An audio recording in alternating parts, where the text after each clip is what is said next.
राधे राधे संगत जी, जय गुरु जी की जय माता दी। जैसे कि आज है नवरात्रि का दूसरा दिन, तो आज के दिन होती है माता ब्रह्मचारिणी जी की पूजा आराधना। लेकिन पूजा शुरू करने से पहले करेंगे हम माता रानी के दरबार की थोड़ी सी साफ सफाई। जैसे कि हम माता रानी को फूल चढ़ाते हैं, अग्यारी जलाते हैं और पूजा के कुछ बर्तन होते हैं, उन्हें हम मांज धो के पहले साफ़ करेंगे। और बिना कलश को हिलाए माता रानी की मूर्ति को भी हमें नहीं हिलाना, सिर्फ थोड़ी सी हम सफाई करेंगे, जितनी कि थोड़ी सी हम हाथ से ही कर पाएँ। बहुत ज़्यादा हम इनकी चौकी को नहीं हिलाएंगे। तो सबसे पहले हम माता रानी के चरण स्पर्श करके उन्हें प्रणाम करेंगे। और अब जो ये माता रानी को फूलों की माला चढ़ाई हुई थी, ये मैंने उतार ली है। और थोड़े से फूल चढ़ाए थे जो सूख गए हैं, इस तरह से माता रानी की चौकी पे पड़े हैं। हाथ की मदद से ही मैं इनको उठा लूँगी बहुत आराम से, जिससे कि चौकी ना हिले।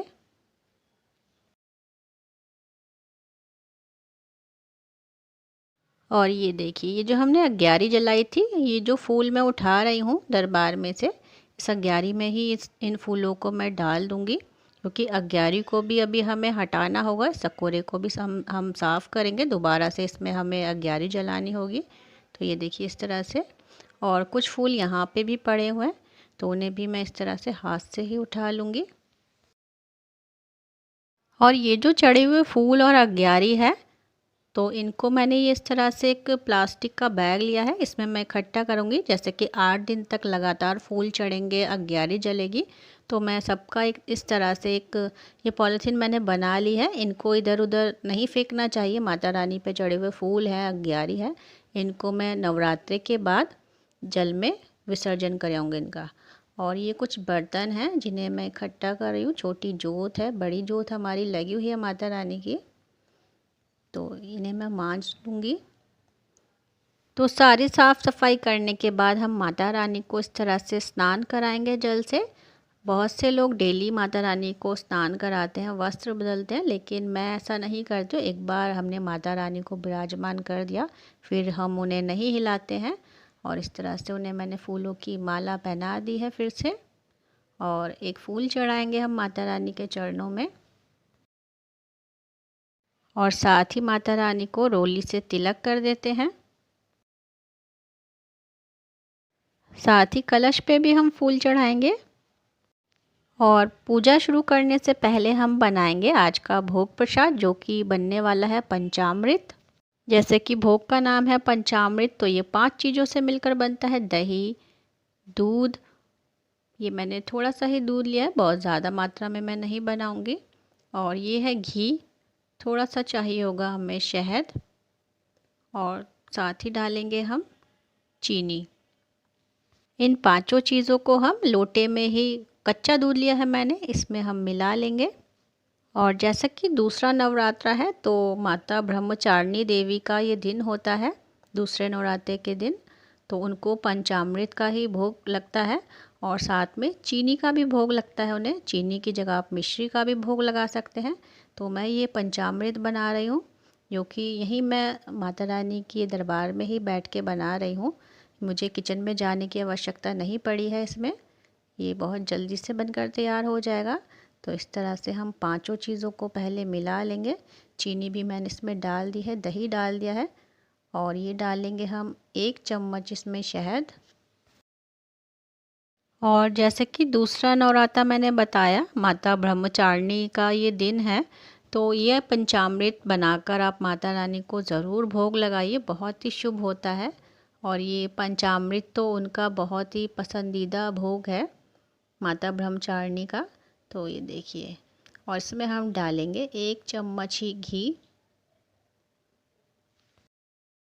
तो ये मैं अभी उतनी ही मात्रा में बना रही हूँ कि माता रानी को भोग लग जाए, और मेरे घर में जितने भी फैमिली मेम्बर हैं वो भी इस भोग प्रसाद को चख लें।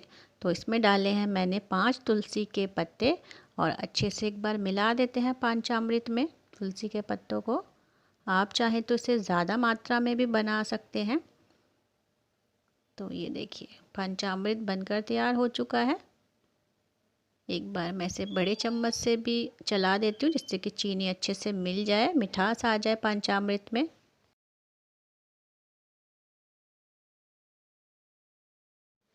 तो पंचामृत बनके तैयार हो चुका है। इसे मैं माता रानी के भोग की जो छोटी सी मेरे पास गिलासी है उसमें मैं पलट लेती हूँ।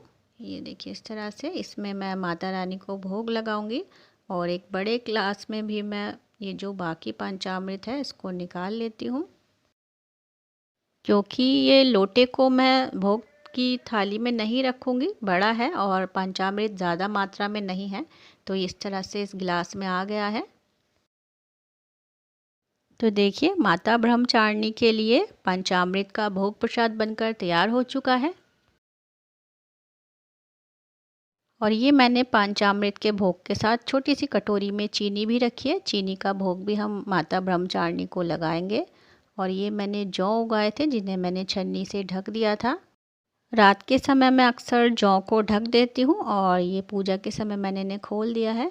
तो देखिए माता रानी का सुंदर सा दरबार सज के तैयार है, भोग प्रसाद भी बन चुका है। तो जोत पे से भी इस छन्नी को हटा देते हैं क्योंकि अब हम आरती करेंगे। और ये अग्यारी भी मैंने जला ली है। मेरे पास हवन का अब सिर्फ एक ही बचा है जिसे मैं आखिरी नवरात्रि पे जलाऊंगी। तो आज मैंने उपले की ही अग्यारी जलाई है जिस पे मैंने ये हवन सामग्री और कपूर रख दिया है। तो अब हम माता रानी की ये छोटी जोत जलाएंगे। बड़ी जोत को भी अब हम नहीं छेड़ेंगे 8 दिन तक, बस उसकी सेवा करेंगे।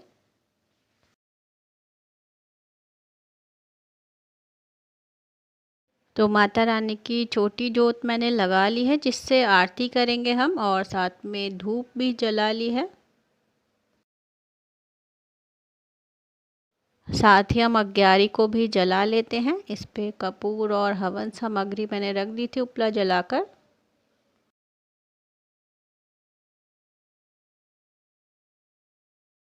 और अब हम करेंगे माता रानी की सुंदर आरती। और जैसे कि दूसरा नवरात्र है, माता ब्रह्मचारिणी का आज दिन है, तो उनका ध्यान करते हुए हम माता रानी की सुंदर आरती करेंगे। और साथ में ही कलश की भी हम आरती करेंगे और साथ में हम ने जो खेतरी उगाई है उनकी भी आरती उतारेंगे।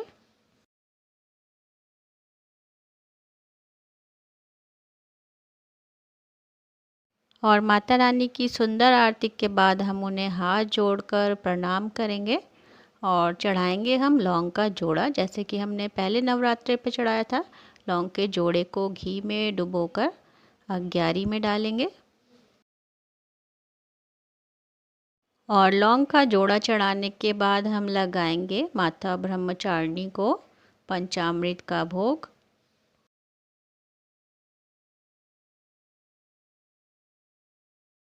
और पंचामृत का भोग लगाने के बाद हम माता रानी को चीनी का भोग भी लगाएंगे।